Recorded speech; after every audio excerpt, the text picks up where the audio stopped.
Some 800 years ago, St. Francis of Assisi was preparing to celebrate Christmas and was struck with an idea. He had not long gone back from a pilgrimage to Jesus' actual birthplace in Bethlehem. And whilst he was there, he saw the hardships that had faced Jesus, Mary, and Joseph on that first Christmas night. And he wanted to bring that alive to the audience that he would be preaching to.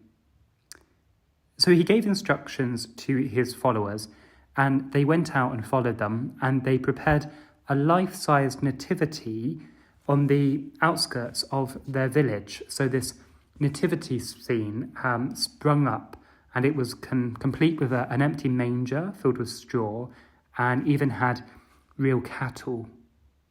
And then on Christmas night, a priest came to celebrate Mass at that nativity, and St. Francis placed the model of the infant Jesus into the manger, completing the scene.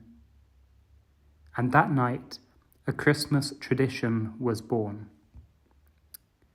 I don't know about you, but I've never been into a Catholic church at Christmas time which doesn't have a crib in it. And as I've visited parishioners' homes over recent weeks, I've been delighted to see that many of you have nativity scenes in your own homes. And just like St. Francis placed the infant Jesus in the manger at the start of that Christmas Mass some 800 years ago, so in our church, on the coming Christmas night, we will begin our celebration of Mass by placing the infant Jesus into the nativity scene. The figure of Jesus is by far the smallest figure in the nativity, but without him, it is incomplete. Until Jesus is placed in the manger, something is missing. And that was the case on that first Christmas night in Bethlehem as well. Until the birth of Jesus, something was missing from the world and from our lives. Now, God created the world and all that is in it, including mankind. We are the most sacred, we are the pinnacle of his creation. And God looked upon creation with great pleasure. But with time, mankind did not live up to the perfection that we are called to. So God sent us his prophets to tell us just how much he loves us and to call us to return to him, but we didn't listen. Time and again he reached out to us in love, but we did not respond. Yet God was not prepared to leave us where we were. He made us, he created us to be close to him. So if we weren't going to move closer to him, then he was going to take the initiative and move closer to us. So he gave us the greatest gift of all, his only Son.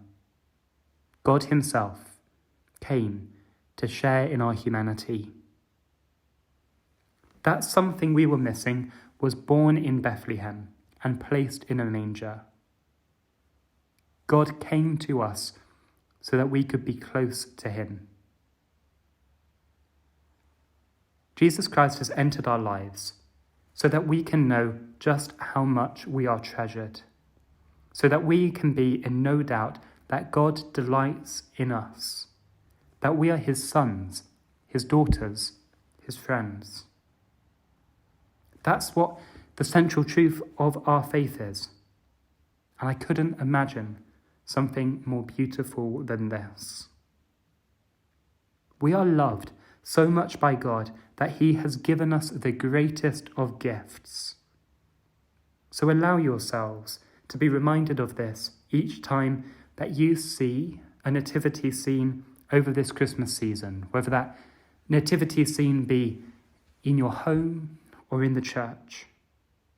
And when you see that nativity scene, when you see the child Jesus lying in a manger, flanked by Our Lady and St. Joseph, surrounded by the shepherds, visited by the kings, sung to by the angels, when you see that scene, Recall how creation is now complete. Nothing is missing, as God is with us. And treasure him as much as he treasures you.